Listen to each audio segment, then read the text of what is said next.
दो भाई दोनों तबाही, विराट कोहली बनाम रोहित शर्मा, क्या बैटल होती है भाई। और आज बात होने वाली है दो लेजेंडरी टीमों की। अब लोग सोच रहे हैं कौन सी टीम है वो, वैसे टाइटल से गेस कर लिया होगा और थंबनेल भी था। लेकिन मुंबई इंडियंस भाई 5 बार की चैंपियंस और royal Challengers Bangalore defending champion, एक नई आरसीबी के साथ भाई इस बार मैदान में उतरी टीम। तो ये वीडियो किस बारे में होने वाला है? वीडियो में हम करेंगे दोनों की प्लेइंग 11 कंपेयर 2026 के लिए। और डिस्क्लेमर हर वीडियो में देते आ रहे हैं कि भाई इन नो वे कौन सी टीम बेटर है उसका कंपैरिजन है। Correct. सिर्फ मैन टू मैन मार्किंग है देखने के लिए कि भाई दोनों टीमें कितनी आसपास हैं या कितना उनमें डिफरेंस है। तो शुरू करते हैं।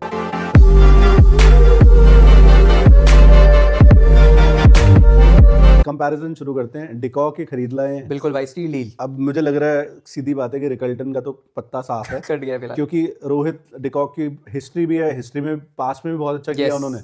तो डिकॉक से शुरू करते हैं। डिकॉक एक तरफ सॉल्ट, एक तरह से कह सकते हैं लेगेसी नाम, और एक तरफ वो नाम सॉल्ट जो आगे लेजेंड बन सकता जिसने दुनिया में असॉल्ट फैला रखा है। Yes. मैं शायद भाई विदाउट वेस्टिंग एनीवन्स टाइम मेरा वोट सॉल्ट को है। मैं भी सॉल्ट के साथ जाऊंगा और इसके दो कारण हैं। अब थोड़ा लंबा मैं लूंगा इसलिए क्योंकि डिकॉक का भाई इसलिए क्योंकि डिकॉक अभी लाइमलाइट में आए हैं, अभी परफॉर्मेंस अच्छी हो गई तो लोग कह रहे हैं डिकॉक बढ़िया, क्योंकि बीच में फॉर्म डिप थी भाई का कहने का मेरा ये मतलब है। है। क्योंकि उसके पहले तो लोग कहते हैं भाई कि अनसोल्ड चले जाएंगे, ये चले जाएंगे।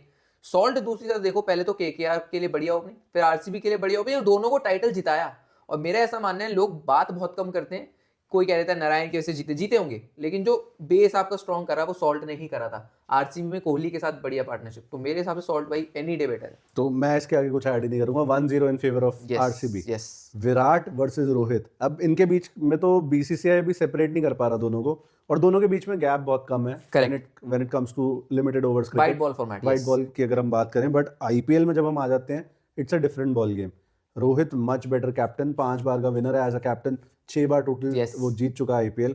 बट कोहली की कंसिस्टेंसी का कोई मैच नहीं है। वो 2008 का ही सीजन खराब आया, उसके बाद से तो भाई साहब जो आगे आई है। लीडिंग रन स्कोरर है जिस हिसाब से 8,000 रन से ज्यादा है, और जिस हिसाब रोहित के भी 7,000 प्लस हैं मतलब। लेकिन जब आप देखोगे इम्पैक्ट, पारियां, एवरेज, स्ट्राइक रेट, सब कुछ मैटर करता है, तो उसमें कोहली आगे पाएंगे। और मुझे लगता है ये रोहित के फैंस भी मानेंगे कि रोहित जिस हिसाब के बहुत बड़े मैच विनर है, जो इंडिया इंटरनेशनल के लिए इंटरनेशनल में करा है, इंडिया के T20 में, वो आईपीएल में रेप्लिकेट फिलहाल ऐसा नहीं कर पाए। अब वही है कि 2020 तक जो रोहित था भाई, वो कैप्टन बहुत तगड़ा और जिता भी रहा था। करेक्ट। अभी वो कैप्टनसी के रोल में भी नहीं है। पिछला सीजन बहुत बेटर आया पहले से, बट अभी भी मुझे लगता है भाई कोहली के आगे मुकाबला नहीं है। 2-0 आरसीबी।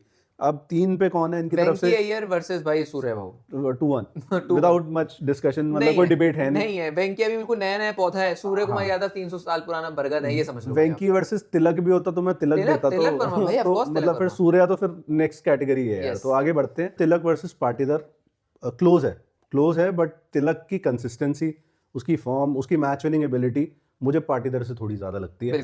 पाटीदार की स्पिन प्लेइंग एबिलिटी बहुत बढ़िया है, और पेसर्स को भी अच्छा मारता है, स्ट्राइक रेट भी अच्छा है। बट आई थिंक तिलक ने ज्यादा प्रूव किया आईपीएल में। भाई पाटीदार का मैं कुछ अगेंस्ट नहीं हूं, और इवन इंडिया को मैचेस जिताए हैं। एग्जैक्टली, मैं ये पाटीदार का एक सीजन बहुत बढ़िया आया था जिसमें प्लेऑफ में उन्होंने सेंचुरी मारी। लेकिन फिर जिस आपका टैलेंट है ना डोमेस्टिक में वो दिखा, ना इंडिया के लिए वो दिखा। वेराज जब आप तिलक पे देखते हो भाई, तिलक ओडीआई की टीम में तो आ ही चुके हैं, अभी फिलहाल ड्रॉप हो गए हैं, लेकिन T20 के सेटअप में रेगुलर है और रेगुलर परफॉर्म भी कर रहे हैं। तो मुझे नहीं लगता यहाँ पे किसी को डाउट होना चाहिए, तो मुंबई इंडियंस को जाता है। 5 नंबर पे रदरफोर्ड माने या विल जैक्स माने? मैं रदरफोर्ड के साथ जाना चाहूंगा। विल जैक्स की फॉर्म देखते हुए लग भी नहीं रहा कि एमआई खिलाएगी, बट 5.2 CR दिए थे। मैं हो सकता है, रिमाइंड करा रहा हूं। एमआई वैसे उन प्रिंसिपल्स पे चलती है कि भाई हम फॉर्म वगैरह नहीं देखते, हम प्लेयर पे भरोसा जताते हैं। एग्जैक्टली, हां। तो वैसे पिछली बार खिलाया भी विल जैक्स को ठीक ठाक।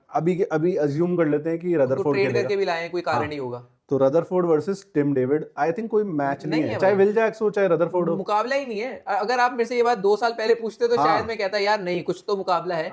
लेकिन फिर मैंने कान पकड़ के हाथ जोड़ के माफी मांग ली कि जिस हिसाब से पिछला सीजन और अब टिम डेविड जिस हिसाब के प्लेयर बन चुके हैं भाई, बहुत आगे हैं भाई। मैं कह रहा हूं कंपटीशन किलर है भाई। नहीं है, मैटर ही नहीं करता है। टिम डेविड उस लीग्स में खेल रहा है इस समय जहां क्लासन खेलता है। यहाँ में भी Hardik Pandya correct MVP type का प्लेयर अपनी टीम के लिए, और टिम डेविड का वोट है 3-2 बेसिकली। 3-2 यहाँ पे भी नहीं है। अब हार्दिक हो सकता है 5 पे खेले, बट हम लाइक फॉर लाइक खेलने की, मैच कराने की कोशिश कर रहे हैं। तो हार्दिक वर्सेस शेफर्ड होगा, और उसका एक ही आंसर है हार्दिक। शेफर्ड अच्छे प्लेयर हैं, लेकिन हार्दिक बहुत बहुत बहुत ज्यादा अच्छे प्लेयर हैं भाई। जिस हिसाब से हार्दिक का कोई मुकाबला, हार्दिक जैसा कोई नहीं है, वाकई में कोई नहीं है। इंडिया में तो बिल्कुल नहीं है, और बाहर जब जाओगे तो वो इस कैटेगरी में आते हैं। नहीं है यार, पावर प्ले बॉलिंग ले लो, फिनिशिंग ले लो, बीच में आके पारी को संभालना, गन फील्डर भाई, gun fielder, cap leadership, attitude बढ़िया, जो एक टाइम पे लोगों को पसंद नहीं था वही आज उसको डिस्टिंक्ट बना रहा है बाकी दुनिया से। एग्जैक्टली। तो हार्ड मतलब रोमारियो शेफर्ड अगेन भाई कितनी तारीफ करे, पिछले सीजन वो 14 बॉलों में 53 बॉलिंग से बढ़िया गया, फाइनल में श्रेयस का विकेट लिया,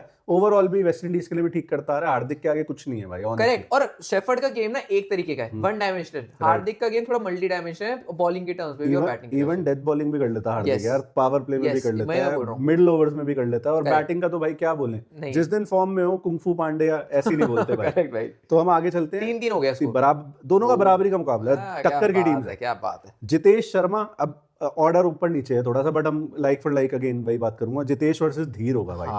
भाई अब ये बहुत ही क्लोज है, मतलब धीर ने जो टैलेंट दिखाया है पिछले 2 सीजन में गजब का है। बिल्कुल। पिछले सीजन उसने दिखा दिया भाई मैं फिनिशिंग तगड़ी कर सकता हूँ, 200 प्लस के स्ट्राइक रेट से। यहाँ पे एवरेज वगैरह मत देखो आप लोग, आप स्ट्राइक रेट, आप उसकी स्ट्राइक रेट देखो और उसका इम्पैक्ट देखो बेसिकली। फिर उसने थोड़ा सा ऊपर आके भी ऑर्डर में कर दिए रन। करेक्ट। जितेश को भी आप गलत कैसे कह सकते हो, उसने बेसिकली आरसीबी का सीजन बनाया है यार, मोमेंटम दिया उनको प्लेऑफ्स का और उसके बाद जीत गए वो। बिल्कुल।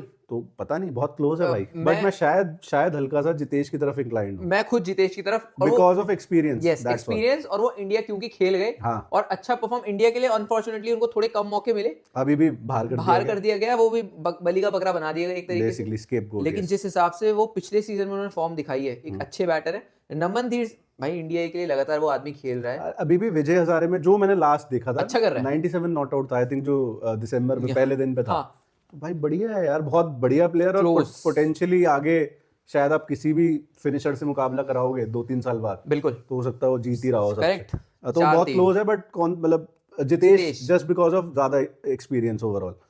कृणाल वर्सेस सैंटनर भाई, ये एक ऐसा सवाल है जिसका जवाब देना, मतलब बेसिकली सैंटनर कृणाल का ही रिप्लेसमेंट है एमआई में अगर बात करोगे के लिए, और बड़ा मुश्किल है भाई, बहुत ही मुश्किल है भाई। मैं सैंटनर की तरफ इंक्लाइंड हूँ, जबकि मुझे पता है कि मैं कृणाल, मतलब मेरे को क्या देता है, बैटिंग बॉलिंग फील्डिंग सब बढ़िया, और आईपीएल का one of the most underrated players है वो। बट मैं यहाँ थोड़ा सा आईपीएल से हटके प्लेयर की पेडिग्री देख रहा हूँ, उसमें मुझे लगता है सैंटनर थोड़ा नहीं काफी ऊपर है, मतलब ऑनेस्टली। मैं 2 चीज को बोलूंगा, सैंडर बेटर बैट्समैन है कृणाल से, बेटर बॉलर है तो फिर बेटर फील्डर है, लेकिन जब मैं थोड़ा आईपीएल में देखता हूँ भाई, सैंडर के पास शायद पोटेंशियल बहुत ज्यादा है। कृणाल, अब लोग मेरी बात का बुरा ना माने, कृणाल के पास पोटेंशियल कम है, लेकिन अपने पोटेंशियल से ज्यादा उन्होंने परफॉर्म करके दिखाया, वो मेरे लिए मायने रखता है, स्पेशली आईपीएल में बात करते हो यार, फाइनल में man of the match. Yes, तो इसीलिए मैं शायद कृणाल के साथ जा रहा हूँ। सैंडर मुझे खिलाड़ी इंसान, अब ऐसा तो नहीं है कि मैं उसको पर्सनली जानता हूँ, लेकिन बहुत कम क्रिकेटर्स हैं जो मुझे वाकई दिल से पसंद होते हैं। न्यूजीलैंड के तो वैसे ज्यादा पसंद है, वैसे भी वो पार्ट टाइम गोल्फर है, पार्ट टाइम क्रिकेटर है, सॉरी लिखते हैं अपने, पार्ट टाइम क्रिकेटर है, फुल टाइम गोल्फर। हाँ, तो मेरा बड़ा मुश्किल है भाई, लेकिन मैं इस कृणाल के साथ जा रहा हूँ। तो मैं एक काम करते हैं ना, लोग जो देख रहे हैं वीडियो और यहाँ तक देख चुके हैं, वो क्लियर करेंगे कि भाई डन कौन ज्यादा बेटर है, और जिसके नाम के ज्यादा कमेंट्स हो वो प्लेयर कर दिया, डन है, ठीक है। तो अभी हम यहाँ पे कोई स्कोर ही नहीं दे रहे। एक तरफ है लेजेंड भुवनेश्वर कुमार, एक तरफ है दीपक चाहर, लेजेंड है वो भी यार इतना खराब प्लेयर भी नहीं, मैं कहता हूँ लेजेंड है भाई, ये देखो यार, मजाक समझ रहे हो। अब मुझे सार्काज्म दिख गया था, लेकिन यार बट भुवी के आगे अभी भी मुझे लगता है at this stage also T20 format में भुवी मतलब बढ़िया ही कर रहा है। यस, हम अक्सर बात करते हैं कि हमारी, जब हम दोनों ने आईपीएल ऑल टाइम 11 बनाई थी, उसमें भी भुवी था। करेक्ट भाई उस जैसा नहीं है बॉलर भाई। अगर भुवी और बुमराह की होगी ना बात, तब एक साथ कंपैरिजन, तब मैं शायद और ज्यादा दिमाग लगाऊं कि भाई मैं वाकई में किसको चुनूं। राइट, जब भुवी और दीपक चहर की बात हो रही है ना, तो मेरे लिए सोचने का मतलब ही नहीं बनता। भुवी को दे दो। करेक्ट है, आप मतलब with all due respect to Deepak, मतलब he is a decent bowler, but Bhuvi is a legend भाई, क्लियर आंसर है भाई। वैसे तो सुनने में आ रहा है कि यश दयाल शायद पार्टिसिपेट नहीं करेंगे, और हमने पहले भी थोड़ा एक्सपेक्ट कर रहे थे उनकी ऐसा होगा, जो भी वो केस चल रहा था उस वजह से। बट दयाल मानो या राशिक दर सलाम मानो, या वो नया जो आया है मंगेश यादव वो मानो, सामने ट्रेंट बोल्ट जब आ जाता है, जेके भी at this age also Trent Boult बढ़िया परफॉर्मेंस दे रहा है, पिछले सीजन अच्छा करके गया है, और भाई लेजेंड है वो भी। बोलने की जरूरत नहीं, जेके भी भाई ट्रेंट बोल्ट के आगे ये जेके भी है, जिनको समझ आ गया वो समझ जाए। मतलब इन तीनों की एबिलिटी, मैं बोलने में थोड़ा ज्यादा फोकस कर रहा था, अब मैंने प्रोसेस करा। इन तीनों की एबिलिटी को अगर आपने मिला भी दिया और इनटू में स्क्वायर कर दिया भाई, इनटू 2 कर दिया, स्क्वायर कर दिया मान लो, तब भी ट्रेंट बोल्ट की आधी जो क्षमता है उसके बराबर है। यश दयाल ने जो इम्प्रूवमेंट दिखाई है, बहुत अच्छी दिखाई होगी भाई, 2 सीजन बहुत अच्छी दिखाई है, बट बोल्ट भाई बोल्ट है यार, मतलब भाई बहुत। आप मैं सिंपल सब बात पूछता हूँ, जो भी इसमें लिख रहा हो कमेंट, और डिसरिस्पेक्ट कर दिया किसी प्लेयर को, अपनी टीम में आप बोल्ट लोगे या दयाल लोगे? सिंपल है भाई, it is as simple as that. Correct. तो 5-4 हो जाता है। बुमराह ये आया versus Josh Hazlewood, spicy competition. अब हेजलवुड भाई वही हम अक्सर एक कोट चलता है क्रिकेट में कि batsman win you matches and bowler win you championship. Yes, जिता गया बिल्कुल। हेजलवुड का बहुत ही बड़ा हाथ था भाई वो, और उसको बुलाया गया स्पेशली WTC होने के बावजूद कहा गया है कि भाई साहब आके फाइनल खेलो।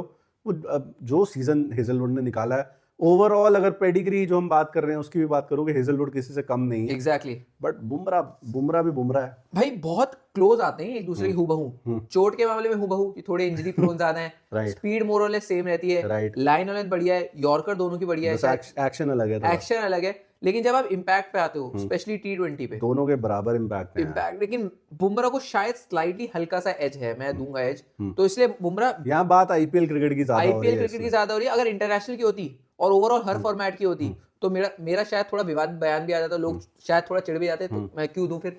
तो मैं अभी बुमराह के साथ जाऊंगा। तो 5-5 हो गया। इट बहुत ही मुश्किल है, लेकिन बुमराह मतलब देना पड़ेगा। तो 5-5। MI की 11 में हमने ना तो गजनफर को रखा है ना बॉश को रखा है, हो सकता है उन दोनों में से कोई एक खेले, बट हमारे यहाँ सिंपल रीजन है, हमें लाइक फॉर लाइक कंपैरिजन करना है। करेक्ट। तो इम्पैक्ट प्लेयर इधर से आया मयंक मार्कंडे और RCB से आएगा सुयश शर्मा। दोनों बराबर प्लेयर है भाई, मतलब ड्रॉ है, टाई है, बहुत ज्यादा टाइम वेस्ट करने वाली बात होगी इसको एक्सप्लेन करना।